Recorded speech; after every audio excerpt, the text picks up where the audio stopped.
Report. Hanging at the Fish Report. Hanging at the Fish Report. Hanging at the Fish Report. For your latest news in high school sports, tune in to the Fish Report.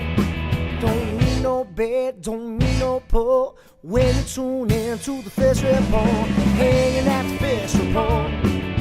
Hanging at the Fish Report. You got Craig and TK and Head that D, tune in at the Fish Report. Coming to you live from Studio F in Russia, Ohio. It's the Fish Report Live Show with your hosts, Craig Fissinger and Ken Francis.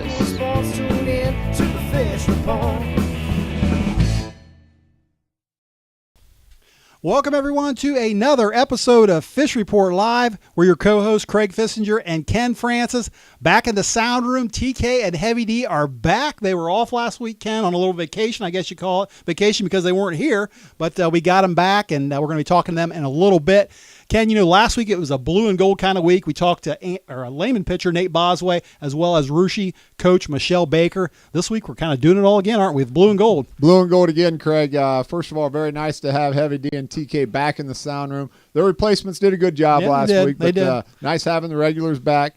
But we're going to be heading up into Mac Country, Craig, for our first interview. We're going to talk to Allie Thobe, the female star athlete over there at Marion Local. She's got several state championships, Craig. She's wrapping up an outstanding career this spring with track and field. So we're looking forward to talking to Allie, as well as talking to the new man in charge of Russia baseball, Craig. That's head coach Kevin Phlipot. Kevin takes over the program where he coached assisted under Coach Rick Gold last year, and many years as an assistant under Coach Bill Sturwell at Fort Loramie. So he's off to a great start with his Raider baseball team. Really looking forward to that interview. Yeah, excited to talk to both of those people. But before we do that, Ken, just like we do every week, have a trivia question. Last week you had a baseball question for me. Had a heck of a story that Heavy D and TK missed out on. Yep. I know you got another baseball question this week, don't you? Baseball related again, Craig. And the question is, who holds the Russia record for highest batting average in a single baseball season?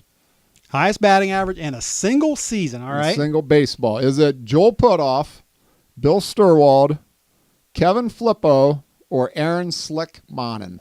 All right. Well, two of those guys are head coaches. One's an assistant coach, and the other one was a very good baseball player for Russia. I don't know the answer to that one, so I'm going to need a little help. If you're watching us on the Fish Report Live page, you can scroll down, check out the trivia question, answer it, check your results out. If you're watching us on NK Telco, Cable TV Channel 3, Ken and I will have that answer for you at the end of the show.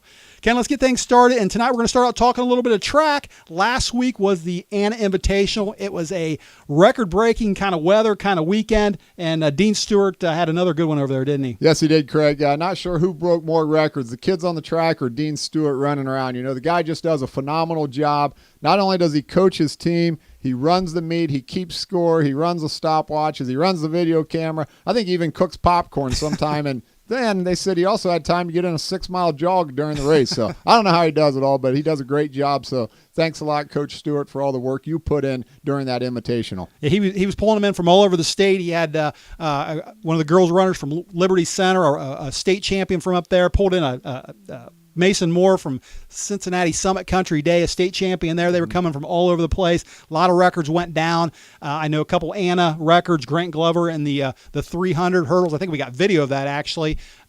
We also had Logan Const, the pole vaulter, broke a record.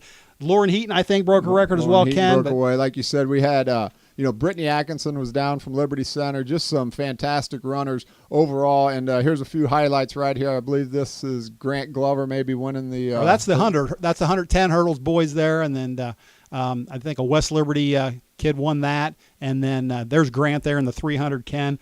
But yeah, broke a record there. We also had, don't want to forget about Maya Francis from over in Minster, set a record in the long jump, went 16.8 there. And then I mentioned Mason Moore from Cincinnati Summit Country Day. He actually broke the record in the 1600. But going to see a lot of those same athletes this weekend again over at Minster. And any predictions on maybe record breaking over there? Just some phenomenal talent, Craig, for the Minster Invitation. It's always a very good track meet. The weather looks like it's going to be very favorable once again. But, look for on the boys' side, Craig, look for the Minster 4x4 team. They'll probably set a record. They were very close to it on Anna last week. They've got a very good team. Also, look for Versailles sophomore Jenna France on the pole vault. Last week she went 11'6". And also, Craig, you can't leave out Rushie's Lauren Heaton. She's off to a great start this year. She's a defending D3 state champion. Look for Lauren Heaton to challenge a record. Yeah, Lauren's actually ran a 59. I think it has the top time maybe in the state right now, Division III. I think the record over there at Minster is 58, so that's blazing fast. We'll see if she can pull it off. But on the boys' side, Craig, you've got a few other runs of Minster 4x2 and the 4x4, both very talented relay teams. Minster's Eli Wolf, Craig, look for him to really challenge the record in the 200. And look for Rushie's Nick Colby. He's off to a great start throwing the discus. I look for him to challenge a record also at Minster. Yeah, you talked about a pole vaulter, that Jenna Francer there at Versailles. I expect her to do very well at Minster. One girl we're used to seeing do very well in the pole vault is Maria Heckman over there at Minster. Ken, last year she went to state. I was told last weekend that she's actually battling some health problems right now, so not at her peak performance. Another girl that was battling health problems right now that we know very well that we didn't see last week, Leah Francis in the hurdles, and she was wearing a boot there for a while. Told she might actually go this weekend in Minster. Heard that too, Craig. I expect her to run this week. Not for sure what kind of form she'll be in, but again, she's got fourth in the state last year. Expect her to be very good, Craig. As well as Craig, one of our another girl we're really looking forward to watching this weekend is the phenomenal athlete from Marion Local, Craig, and that's Allie Thobe. Yeah, Allie Thobe went to state last year in 3 events, Ken. Actually, the 2 relays, the 4x4, the 4x8, and also the 200 meters. We're happy to have her live on the phone right now. Allie, welcome to Fish Report Live, and thanks for joining us tonight. Hi, thank you for having me. All right, well, listen, we get our first chance to see you at the Minster Memorial this week. First chance for us Rushi folks to see you compete. I want to ask, what events will you be competing in this Saturday? Well, actually, I have an opportunity to play at the North-South basketball game, and so I'm not sure if I'll be participating in any. I might be doing long jump in the morning, but we haven't found out for sure yet. All right. Well, I know you're a very good long jumper as well. Is that your favorite event, or some of those relays, or maybe that 200? What event do you like the most? Out of all of them, I'd say long jump and the 200 are probably tied. Okay. Now one thing about Ken and I talk about track all the time and running in general is being healthy. How important it is to be healthy. This especially runs. I know it's true in all sports, but especially running, track, cross country, whatever you want to say. Have you ever had to battle health problems at all on the track? Not really, actually. I've been lucky enough to not have had any injuries so far, so hopefully that can continue through my senior season. Allie, we're looking at a few pictures from last year's state meet, a couple relays that you were in. You lost some very good seniors off of that team last year. You also lost your state high jump champion in Gina Kramer. Who else is doing very well on the Marion Local track team this year, as I'm sure you guys will be challenging for a MAC championship as well as a district and regional? Yeah, I think everybody on the girls' team is doing well, but some in particular, I would say Jessie Kramer, which is Gina's younger sister. She's doing pretty well with the high jump and running event. And also Emily Mesher, she's in shot, and she's doing disc this year too, and she's doing pretty well the first couple meets. So she's been pretty strong. And then there's like Brianne Holman. She's been doing well in mid distance. So I think we've had some pretty good athletes so far this year. Allie, I know it's your senior season. You're going to be graduating here before long. I know what it feels like. I've got a senior myself. You're starting to wind down. You're starting to get the senioritis thing, I'm sure, just like all the other seniors in Ohio. What are your plans after graduation? I assume you're going to college somewhere. I assume you may or may not be playing a sport. Yeah, I'm going to the University of Findlay, and I'm actually going to play basketball there. So I'm lucky enough to play with, Krista Putoff is going there, and then I'll be able to play with Margaret Webker, who I played with my freshman year, and Haley Horseman. So there's some people around here that I'm happy to play with next year. Boy, they'll have to call that team the Mac Oilers or something up there. You're going to have so many Mac kids over there. Yep. Speaking of basketball, just recently Treva Fortcamp, the longtime basketball coach over there, announced her resignation. Were you surprised by this, and what are your thoughts on Coach Fortcamp resigning? I wasn't necessarily surprised. I mean, there has been some talk around town for over the season that she was going to retire after this year, but it was sad to hear her officially announce it, and I'm sure everybody will miss her. I'm not sure the refs will miss her yelling as much, but everybody else, I think, will miss her. All right, listen, Allie, one more question and we'll let you go. Now, you're a two-time state champion, I believe, in volleyball. You're also this past year's MAC MVP there in the conference. You, like I said earlier, you went to state in 3 events last year in track, done a lot of things. When all this is finished and you look back at that high school career, can you tell me maybe 1 or 2 moments that kind of stand out for you? I think all of the ones you've mentioned are definitely big memories that I've had, but I would say this year, basketball, winning the district title, I think that was huge, especially because it was my senior year and I was playing with people that I've been playing with since the 4th grade, so it was a great accomplishment to win districts this year. And also probably winning volleyball 2-time state champs, so that was fun too. That's definitely a big memory that I'll remember forever. Well, you guys know how to win them over there in Marion Local. You've won a few in football, a few in volleyball and basketball. So, congratulations on all your accomplishments throughout your high school career. And best of luck to you as you wrap up your senior season, as you take your talents to Findlay next year. Thank you. All right. Thanks, Allie. All right. See ya. See ya. Goodbye. That was Marion Local senior Allie Thobe. And Ken, sounds like if you want to watch her on Saturday, you might have to get there early, huh? Yeah, you might have to. That or you can go to the North-South All-Star game and watch her play basketball.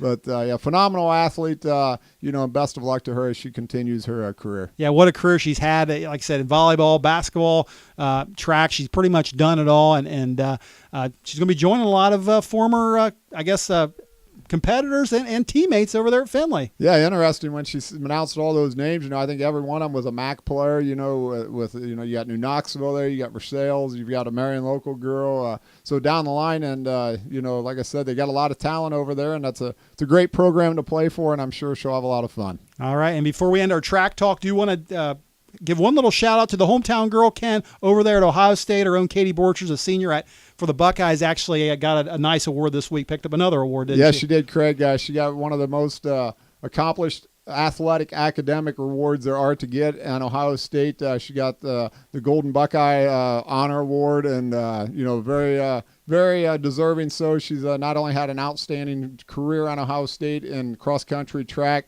she's a multi-time All-American, Craig. She's done very well in her academic studies, and congratulations to Katie. You deserve it. I think it all started with you. I've heard the story a couple of times with you talking her into running back when she was, in junior high? About junior high, Craig. Actually, I raced against her at the Fort Loramie 4th of July Firecracker Run. True story. And I was running with her, and believe it or not, I was in pretty good shape at that time. And we got done with that race, and I said, Katie, you've got to run cross-country because she's playing volleyball. I said, you got to run cross-country. And I don't know. So she was working the dip shop down there at Myers Drive-Thru. And I went back down there, and I asked her mom and dad first. I said, do you care if I go talk to Katie about being a runner? They're like, no, go ahead. She's down at the dip shop. I said, all right, I'm going down there. So I went down there and talked to Katie for a while. And I can't take a whole lot of credit, Craig, but I'll take a little bit of it. Well, whenever they give her that bronze statue next to Jesse Owens there at the stadium, I hope she invites you to her induction ceremony there. Yeah, maybe they'll have a ice cream cone in her hand or something. Who knows? All right, well, listen, that's going to do it for the first half of our show. We're going to take a short break, but when we come back, we're going to talk some baseball, including that interview with Russia coach Kevin Phlipot. Stay there. We'll be right back.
Man, still looking good.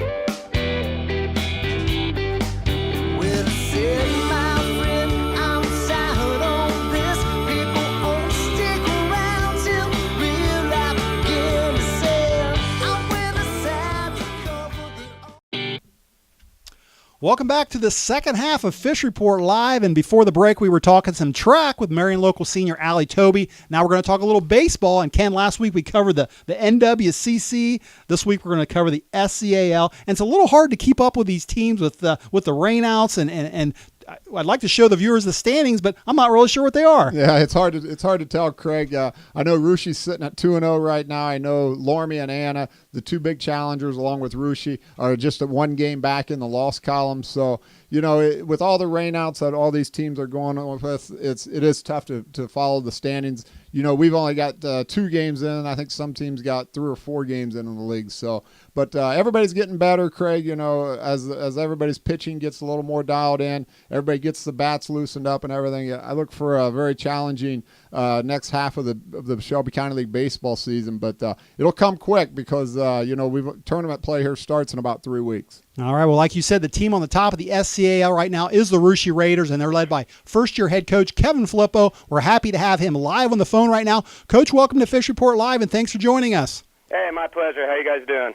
Doing well. Hey, we just mentioned the great start you've gotten off to at 6-1. And coming into the season, Coach, last year you were an assistant, so you were familiar with these players. But Yep. Are you surprised with the good start you've gotten off to, beating teams like Fort Laramie and Minster and St. Henry? No, not really. I'm not surprised. I mean, yeah, we're very pleased with the record-wise, but with the quality of kids we had returning, we had 8 seniors coming back, providing leadership. And then you got underclassmen such as, Drew Sherman starting as a freshman last year, Zach Sherman starting as a sophomore, having those guys returning, and, with the aforementioned seniors. I'm not surprised with the quality of baseball we've been playing. It's nice to get off to a good start, but, just more importantly to keep it continuing. Okay, well, as far as that success goes, what do you think is maybe one of the things that's you've been doing the best so far, and maybe one thing that you need to work on right now? I've been just happy just about the quality of baseball we've been playing. We haven't been beating ourselves. We've been executing. Guys been asking to bunt. We've been getting a bunt down. We're just making the routine plays. I don't ask a lot of these guys. Just ask them to execute, be prepared. And know what you're doing when it's your time to come. And as far as something we need to work on, I just feel collectively, offensively, we just need to better put together more quality at bats. We've faced some tough pitching on Saturday. We struck out a bunch of times. Just the guys haven't been able to make in-game adjustments. I just always preach. Drive the ball to the right field, react in, and just guys just not seeming to wanting to take that off-speed pitch the other way, and just a lot of swings and misses and looking bad. So we've worked hard these last couple of days at practice to hopefully fix those problems, and hopefully they'll pay off in the next couple of days. Coach, hi, this is Ken. Yeah. You were assistant coach for a long time under 2 Hall of Fame coaches, just fantastic guys to work under. Bill Sturwald at Fort Laramie, Coach Rick Gold at Rushie. You can't ask for better teachers of the game right there. What did you feel you learned, and what can you credit to these 2 Hall of Fame coaches? Well, I've always just said I've been very blessed in my baseball life. Starting up in Little League, John Hefner being all around our programs, helping us out then, and then even in high school with Joe Marker, spending 4 years with him. One of the best practice coaches, I've been around, his attention to detail, that type of thing. Then obviously, I spent 14 years with Bill Sturwald. Our philosophies were pretty similar. We had a lot of the same beliefs, and I think that what's a little bit led to our success. But just the way he's one of the best game managers I've been around. I don't even think it's even close, because just the way, whether a 2-1 ball game or 15-12, he's always find a way to get things done, to be able to put the kids in the right position to to succeed. He'll do whatever it takes to win. He just is a guy that will go with his gut instincts. He believes in himself, and he believes in his kids, and he's not shy about that. He knows what needs to be done, and he'll get it out of every kid. And then Coach Gold, he's just, a wealth of knowledge. Everything that he talks and teaches, it was always an enjoyment just listening to him talk to the kids, listening to him break down them, just the simplest things, the mechanics of the swings and how to help a kid who's been struggling at the plate or just anything. I owe a lot to him. Just the way, the positions he put me into, just from the get-go. He would just tell me I'd be coaching middle infield or doing things like that, and I'd say, okay, what would you like me to teach? And he would say, just, what to do. He'd just give me the reins to put my little spin on things, pretty much right away. And I felt that coming in this year, the kids got a feel of the way I want things done or the way I teach things, and it just made the transition from Coach Gould to myself just that much easier on all of us.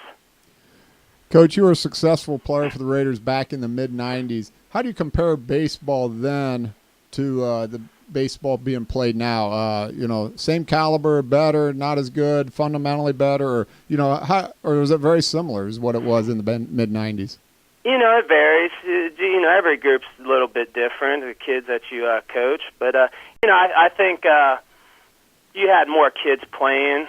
I would think so. When I grew up, I'd always remember playing a bunch of pickup games at, 10, 11, 12 years old that I don't quite see. You don't see as much, but that doesn't mean there isn't. You have the diehard kids who love the game and are willing to do everything to play at any time.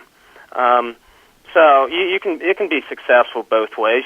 Baseball is not everybody's number one sport, and as a coach, you understand that.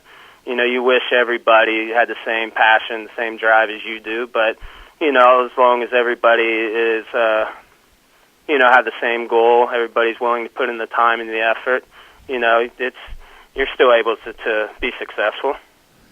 Coach, part of building a successful program is building it at all levels. Just this past weekend, you actually met with the lower elementary kids, talked to them for a while about baseball in the community. And what was this discussion about and the importance of developing knowledge of baseball at such a young level?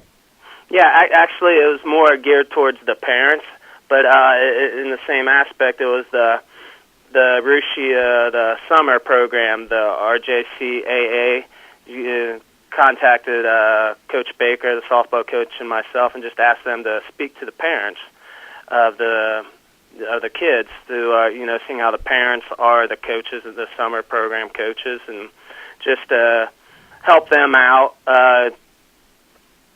teach them, or just go over our coaching philosophies, things that the way we do things in the spring, and just go over some of the few details that we do, and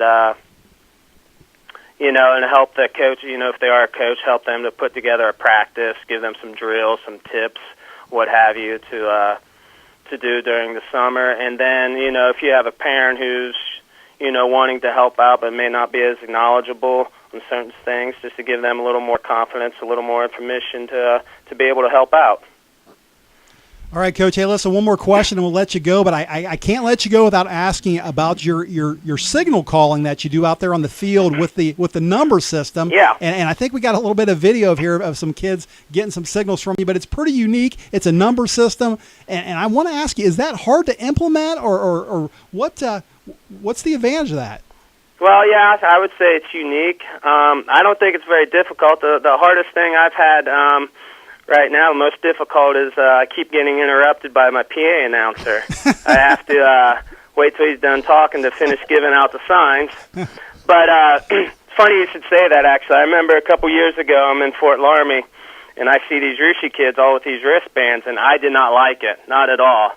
I don't know if just being the traditionalist, and it has more of a football feel or what, but there's something about it didn't appeal to me. But then, as of last year, being with Coach Gould, running the signal calling, the bottom line is kids just don't miss signs. They just have to follow the numbers, and whatever it is that number says to do, that's what they do. So, with that being that beneficial, I went to just Coach Gould and told him, hey, can I have this? And he gave me all the information, so it was easy on my part because he did all the work, and we just continue it. So, yeah, it's a little odd out there. The catcher's calling signs, doing first and third signs. He's yelling numbers, I'm yelling numbers, and all that. But the bottom line is it works. You're 6-1. It's hard to argue with that. That's right, Coach. And I've been trying to be more careful on that PA announcement, so I'll be extra more careful. We have to work together, Ken. All right. Well, listen, Coach, I appreciate you taking time out of your busy schedule. Appreciate all the efforts you're putting into the Russia baseball program. And congratulations on the great start you've had, and good luck the rest of the season. Hey, thanks, guys. My pleasure. All right, that was the head coach of the Russia Raiders, Kevin Phlipot, and I was going to ask you if you needed to talk to that PA announcer, but apparently you're the PA announcer, huh? I think I know who it is. I understand you're going to be doing that as well. What, this Sunday down this at Fifth Third down Field? at Fifth Third Field. Actually, me and Heavy D will be up in the press box announcing the game. Really looking forward to that high school baseball game between Russia and Greenon being played at Fifth Third Field on Sunday afternoon, 1 o'clock. So if you're not busy and want to come out, watch some good baseball and listen to a couple good PA guys, come on out to Fifth Third Field in Dayton. All right, sounds like a fun time. And Ken, we got one more thing to get to, and that is tonight's trivia question. So give it to me again, and we'll have Heavy D and TK check on the results. Okay, Craig, the question was baseball related. Who holds the Russia all-time baseball record for highest batting average in a single season? Was it Joel Putoff, Bill Sturwald, Kevin Phlipot, or Aaron Slick Monin? Well, I could have just asked our last interview there. He might have known that, considering he's the coach and one of those guys is his assistant coach. That's right. I'm going to go back to the sound room and see if we can get any help from the guys back there. Speaking of which, welcome back, guys. I know one of you was north of the border, one of you is south of the border. How'd everything go last week? Sí, muy bueno. You must have been in Mexico. Sí. And TK, you were up in Canada, I know. See any good hockey games up there while you're... Not any good ones. I got stuck in London, Ontario, Friday night watching the London minor league hockey, and it was bad. But fortunately, I was in a place called the Doghouse, so that wasn't too bad to be in there. The Doghouse, eh? All right, well, give me a little help in this trivia question. We got any help from the viewers out there? Let me check my signals here. 48, 15, 33. Oh, wait.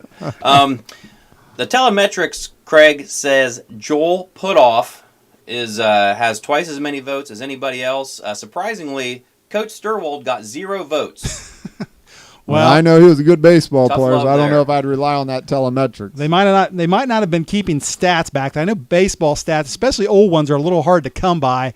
Joel Putoff, heck of a player. I'd like to think that our interview tonight was the answer to the question. I'm going to go with the interview guy, Ken, just because he's probably still watching us, hopefully. So let's go with Kevin Phlipot. Craig, you went right. Kevin Phlipot is the answer. Back in 1996, Craig, you hit a blister in 532 for the Russia Raiders. So Kevin Phlipot holds the all-time record. Now, he knows what he's talking about when he's talking to our Raiders this year. Absolutely. So. All right, good stuff there, and that's going to wrap it up for us tonight. I do want to say special thanks to our guest, Allie Thobe of Marion Local, and Coach Phlipot over there at Russia. Ken and I and the crew, we're all going to be back again next week, same time, same place. So until then, have a great rest of the week, and good night, everyone. Hanging at the fish report. Hanging at the fish report. Hanging at the fish report. Hanging at the fish report.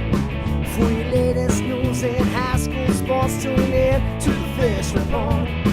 Don't need no bed, don't need no pull. When you tune in to the fish report. Hanging at the fish report.